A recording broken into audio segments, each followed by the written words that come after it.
আমি সবাইকে বলবো আমার ছেলে গুরু সেবা করে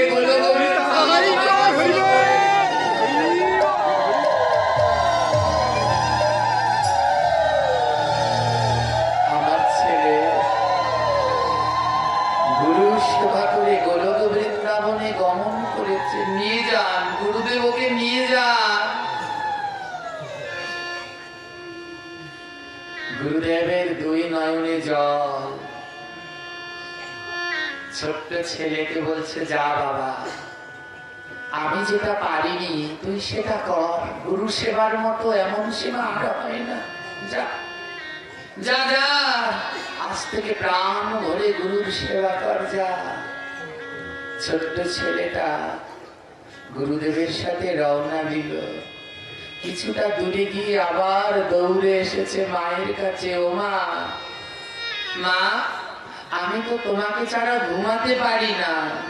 তুমি আমার পাশে না শুলে ঘুম আসে না। আমি কি করে ঘুমাবো? মা বলছে, দাঁড়া। মা তার শাড়ির আঁচলটা ছিঁড়ে ছেলের মাথায় বেঁধে দিল। এই শাড়ির আঁচলটা যতক্ষণ তোর মাথায় বাঁধা থাকবে, মনে রাখবি তোর মায়ের হাত তোর মাথায় আসে যায়। ও বাবা, আজ থেকে আগে যখন ব্যথা পেলে মা মা বলে উঠতিস, মা আদেশ করছে আজ থেকে ব্যথা পেলে আর মা বলে ডাকবি না। আজ থেকে ব্যথা পেলে জয় গুরু বলে ডাকবি। যা, গুরুর সেবা করে গিয়ে এমন জন্ম আর পাবি না। ছোট্ট ছেলে বলে, ও মা, এ জগতে সবকিছু ভোলা গেলে ও মাকে কি ভোলা যায়?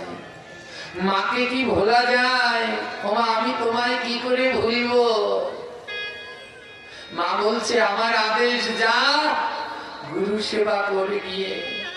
ছোট্ট ছেলে বলে, মা, জানি না আর তোমার সাথে দেখা হবে কিনা, তাই যাওয়ার আগে মা তুমি দাও দাও বাবা